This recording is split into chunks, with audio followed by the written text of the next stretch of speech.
Bertemu makhluk halus atau yang biasa disebut hantu adalah satu hal yang menakutkan untukku. Ditambah aku tipikal orang yang penakut. Karena itu teman-temanku sering menakut-nakutiku. Karena tahu aku gampang ditakut-takuti. Namaku Bagus. Aku sekarang bekerja di sebuah perusahaan swasta yang berada di daerah Cimahi. Aku akan berbagi pengalamanku beberapa hari yang lalu ketika kota Bandung merayakan kemenangan Persib. Tim kebanggaan kita yang akhirnya menjadi juara.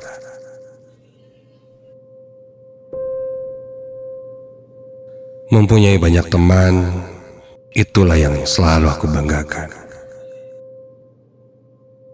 Karena meskipun aku sibuk dengan pekerjaanku sekarang, aku masih bisa bermain bersama teman-teman.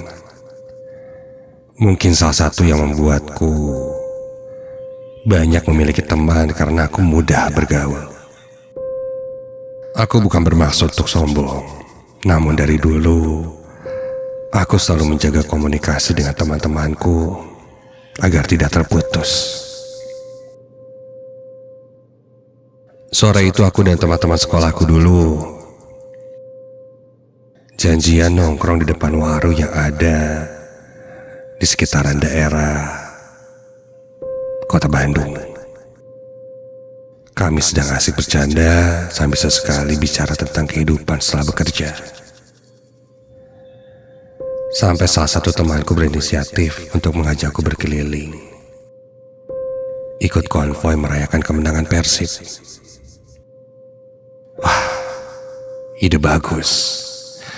Kebetulan saat itu aku membawa mobil, jadi kita bisa satu mobil dan ya ikut euforia dari kemenangan Persib. Yuk gas, konvoi, let's go.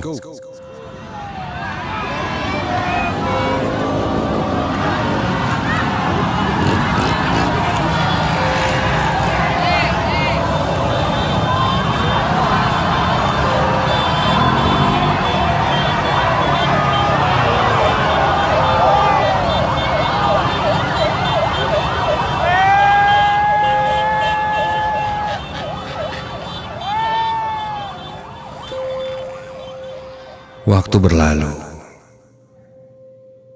dan ketika itu, setelah melakukan konvoi, aku mengajak teman-temanku untuk menginap di rumahku saja. Karena saat itu pun sudah lewat jam 12 malam. Dan mereka pun mengiyakan. Sebelum menuju ke rumahku, kami memutuskan untuk makan malam di daerah Cimbuleuit. Kurang lebih jam 1 malam, kami barulah pulang keluar dari tempat makan itu, menuju ke rumahku yang berada di daerah Cimahi.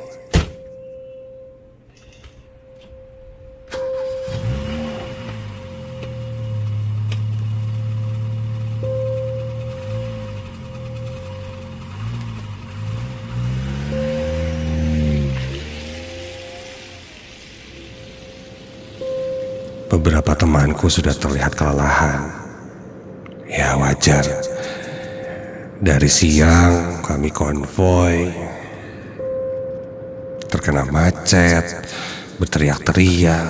Ya, aku pun begitu. Mataku sudah mulai mengantuk. Tapi aku berusaha berkonsentrasi agar cepat sampai ke rumah. Saat itu menuju ke arah rumahku di Cimahi, mobilku melewati sebuah jalan yang memang cukup sepi malam itu. Dan ketika melewati jalan itu, Di tengah kegelapan, lampu mobilku menyorot sesuatu. Ketika itu kulihat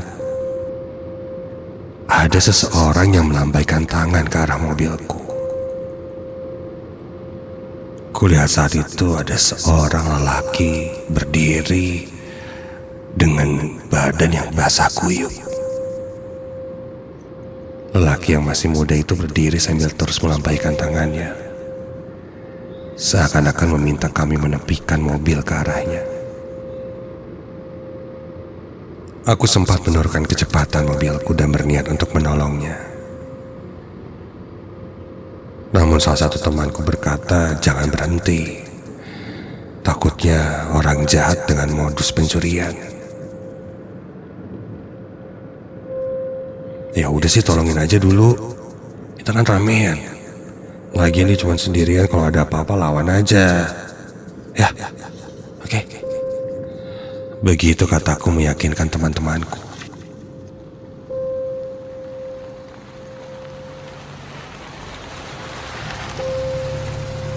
Aku menghentikan mobilku. Setelah menepi, lelaki itu pun menghampiriku. Dia bilang motornya mogok dan dia minta tumpangan untuk diantar ke rumahnya yang berada di dekat alun-alun Cimahi. Meskipun saat itu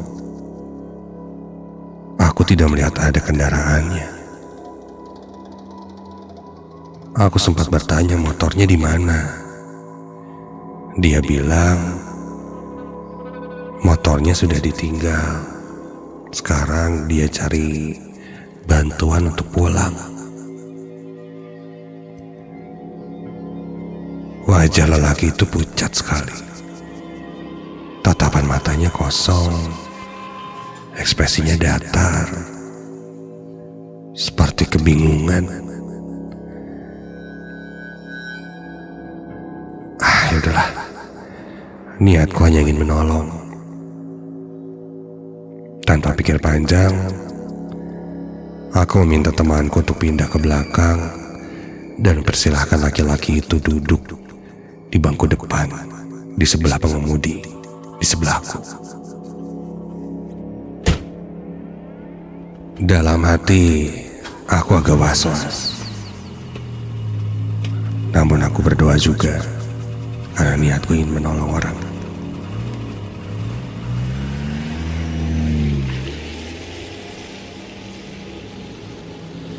Lelaki itu duduk di sampingku, badannya basah,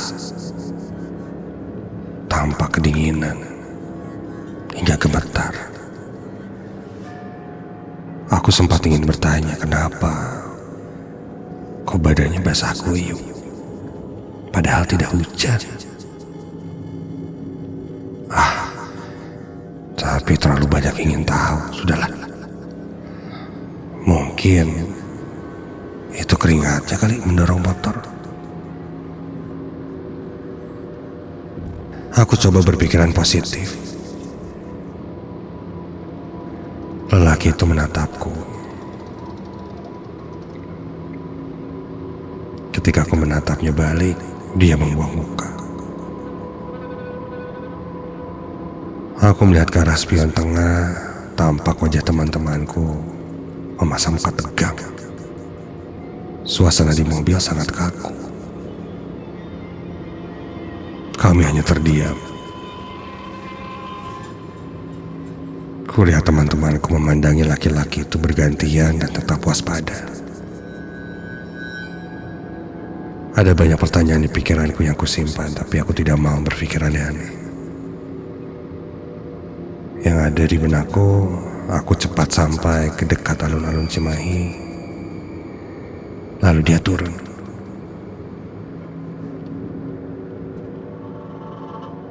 Setelah agak dekat,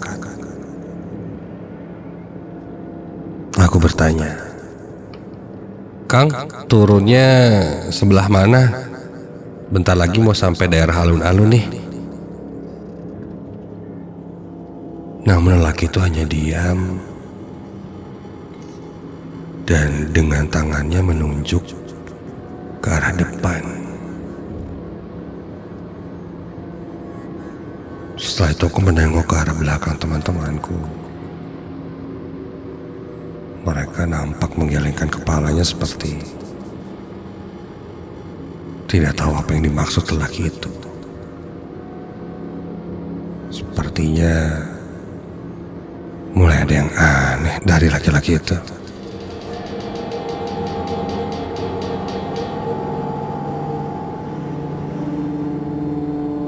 Kang, di depan sebelah mana ya?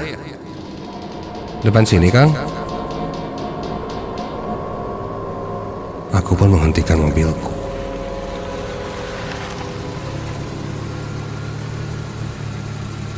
Turun di sini, Kang. Kang. Tiba-tiba lelaki itu meringis-ringis kesakitan.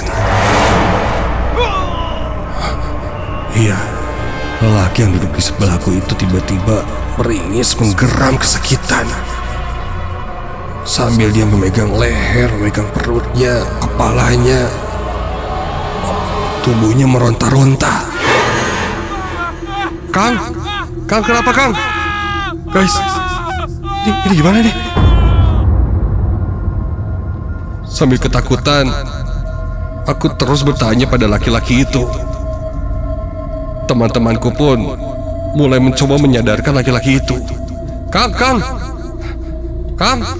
istighfar Kang.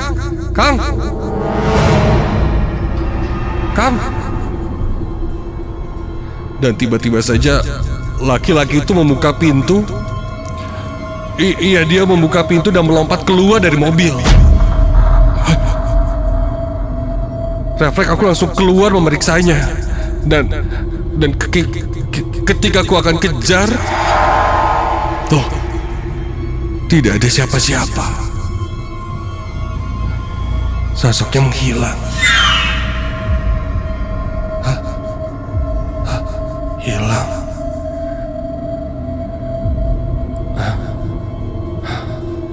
Aku mencari ke sekitar. Tidak mungkin dia bisa hilang secepat itu. Temanku pun langsung pindah duduk ke depan, dan aku masuk ke dalam mobil dan buru-buru tancap gas pergi dari tempat itu.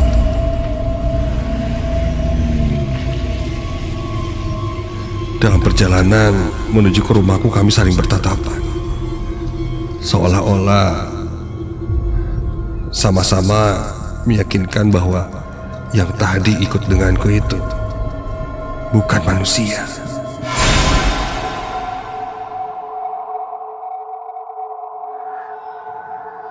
Singkat cerita, sampailah kami di rumahku.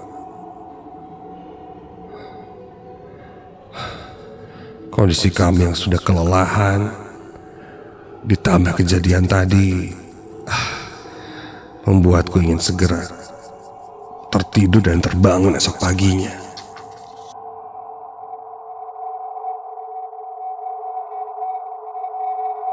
Ideku untuk mencoba menolong lelaki itu ternyata salah.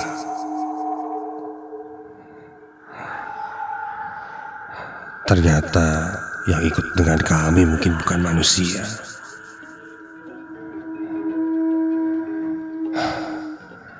Baru kami akan beranjak ke kamar dan istirahat. Tiba-tiba terdengar suara ketukan pintu di depan. Ada yang mengetuk pintu rumahku.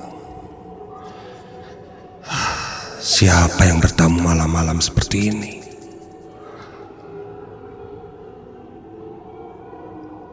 Aku berjalan ke arah pintu depan. Dan ketika aku buka pintunya, astaga! Berdiri sesosok pocong terbalut kain kafan lusuh. dengan wajah pucat. Dan itu adalah wajah lelaki yang tadi ikut ke mobilku.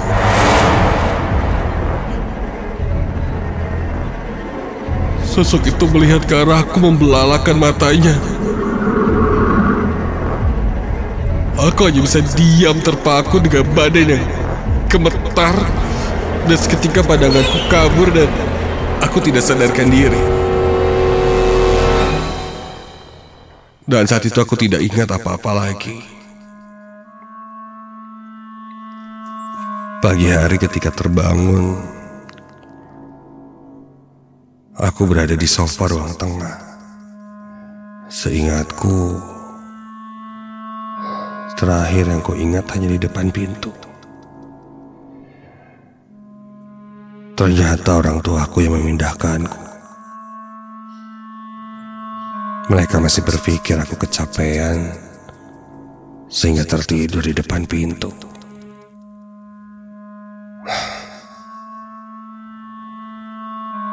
Untung tidak ada maling yang masuk, katanya. Aku pun ceritakan kenapa aku bisa sampai pingsan di depan pintu. Bukan gara-gara aku terlalu lelah atau bahkan pengaruh hal-hal yang lain. Aku pun ceritakan apa yang kau lihat semalam dan mengikuti sampai di rumah. Setelah diceritakan seperti itu, ayahku pun langsung memberikanku sebuah air dan memintaku minumnya. Air yang sudah didoakan. Sepertinya aku ketempelan.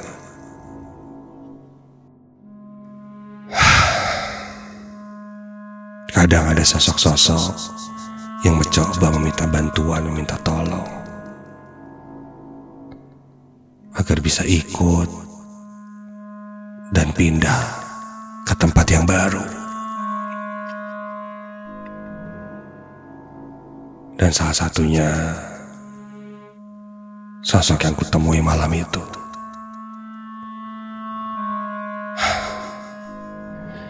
Nah, semoga kejadian ini tidak pernah terjadi lagi padaku atau pada siapa saja yang melewati jalan itu. Sebuah jalan perbatasan yang menyambungkan Bandung dan kota Cimahi.